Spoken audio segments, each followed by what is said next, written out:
Hello বন্ধুরা, আমি আবার একটা তোমাদের কাছে সামনে একদম নতুন রেসিপি নিয়ে এসেছি। একদম ইউনিক রেসিপি, মিষ্টি রেসিপি।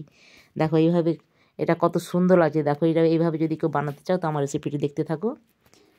তো আমি কতগুলো পিস কাটা পাউরুটি নিয়েছি। পিস কাটা পাউরুটিগুলো যে সাইডের অংশগুলো কেটে বাদ দিয়ে দিচ্ছি। দিয়ে এবারে এটাকে 4 ভাগে ভাগ করে নিলাম, ছোটো ছোটো টুকরো করে চৌকোর আকারে করে নিয়েছি। দেখো এইভাবে হবে। দেখো এইদিকে একটা বাটিতে আমি বড় চামচের 2 চামচ চিনি দিয়ে একটু চিনির সিরাপ তৈরি করে নিচ্ছি। আর দেখো চিনিটাকে গলিয়ে সিরাপ তৈরি করে নেবো। আর আরেকটা বাটিতে 1 পোয়া দুধ ছিল বাড়িতে, 250 গ্রাম দুধ, ওটা বসিয়ে দিয়েছি।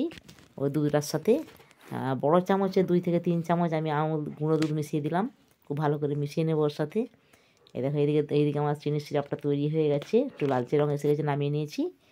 আর আরেকটা কড়াই বসিয়ে গ্যাসের উপর, কড়াইতে কিছুটা সাদা তেল দিলাম, দিয়ে তেলটা গরম করে আঁচটা কমিয়ে রেখে যে রুটির পিসগুলো কেটে রেখেছিলাম ওগুলো লাল লাল করে ভেজে নেব।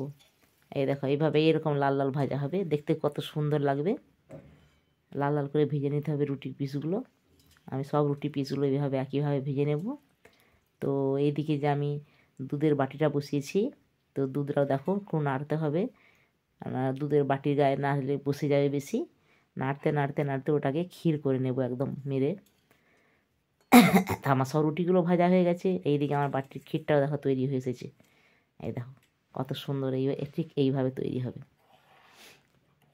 এটা স্বাদ হবে অপূর্ব বন্ধুরা, টেস্টি একদম। তোমরা এইভাবে বাড়িতে বানিয়ে দেখো। তো এই যে চিনির যে সিরাপটা, এই যে পাউরুটিগুলো ভেজে ওতে সিরাপটা পুরো ওর উপরে দিয়ে দিলাম, যাতে তো শোষ করে যায়, সব কিছুটা টেনে নেবে, সব রসটা টেনে নেবে পাউরুটিতে। তো একটা করে পিস এবারে নেব। তো তার উপরে ওই যে ক্ষীরটা তৈরি করেছি, ক্ষীরটা দিয়ে দেবো 1 চামচ করে, দিয়ে ওটাতে পুরো লাগিয়ে দিয়ে আর একটা পিস ওর উপরে চেপে দেবো। এই দেখো এইভাবে চেপে দিতে হবে। চেপে দিলেই একটা করে মিষ্টি তৈরি হয়ে গেল। সত্যি কিন্তু অপূর্ব স্বাদের হয় মিষ্টি।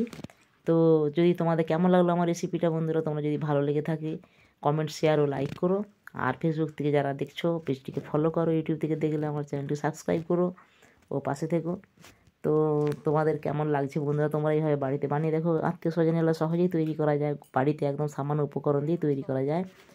তবে খুবই সুন্দর স্বাদের হয়েছিল, আমি তো খেয়ে দেখলাম। কথা দিচ্ছি তোমাদেরও খুবই ভালো লাগবে, তোমরা বাড়িতে বানাও। এটা খুব সহজেই রেসিপিটা করা যাবে। তো বন্ধুরা, কিনা মিষ্টি তো সবাই খায়, তো বাড়িতে তৈরি করলে সত্যি ভালো লাগবে। তো আমার শরীরটা খুবই খারাপ বন্ধুরা, নিশ্চয়ই গলার আওয়াজ শুনে বুঝতেই পারছো। তো রাখি আজকে, টাটা।